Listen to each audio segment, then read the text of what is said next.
kau kacau rumah tanggaku. Hello, aku tak kacau.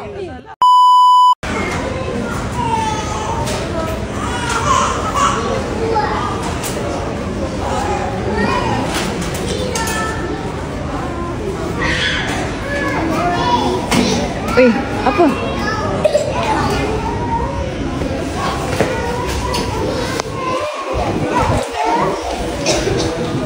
Kau siapa? Siapa?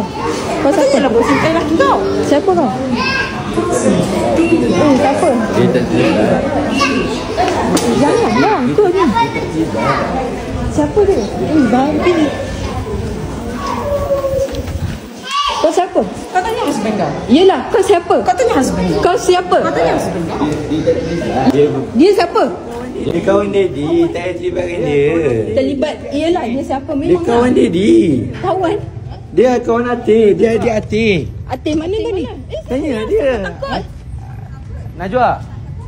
Atik mana? Sini lah, asal kau takut? Rumah tanggaku. Tapi kau tak kata aku beri ke polis. Lepas tu kau kacau rumah tanggaku. Hello, aku tak kacau.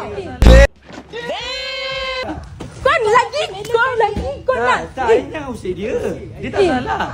Kau lagi belakan dia. Dia tak usir. Dia tak usir. Ayam. Daripada aku lagi. Ayah cerita silakan. Okay, kau close record sebab Kenapa? kau dah record.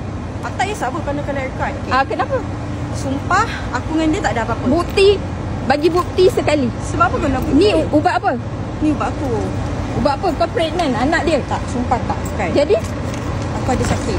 Jadi kenapa kau ajak laki orang ni teman? Kau tak ada laki lain ke? Boleh pulang balik? Weh, laki lain tak ada ke? Okay. Tak, sekarang ni laki lain tak ada ke? Abang dia Kau, tak ada. kau diam. Aku ada tanya kau ke? Handphone aku bak. Sekarang bak handphone. SIM card nak buka macam mana? Bagi dulu handphone aku. Bagilah jarum. Bagi handphone Bagi aku. jarum. Ni siapa? Kenapa kau tak minta dia? Bagi handphone jarum. aku. Oh, patutlah duit dia cepat habis Kau Dia tak ada kaitan lah. So, sejak bila? Aku tanya sejak bila? Aku kawan dengan dia dah lama. Kawan dengan abang dia dah lama. Kejap. Kau tunggu kejap. Kau tunggu. Boleh je, tapi untuk kau cakap aku habiskan duit dia, sorry tak. Bukan aku. Ayah tunggu. Bak handphone. Kunci motor aku bak. Ada yang dia jerit lah. Ayolah, tak jerit apa korang ni. Bagi jarum korang tu. curang sia. Saya tak ada jarum. Minta lah. Dia tak nak bagi. Jarum.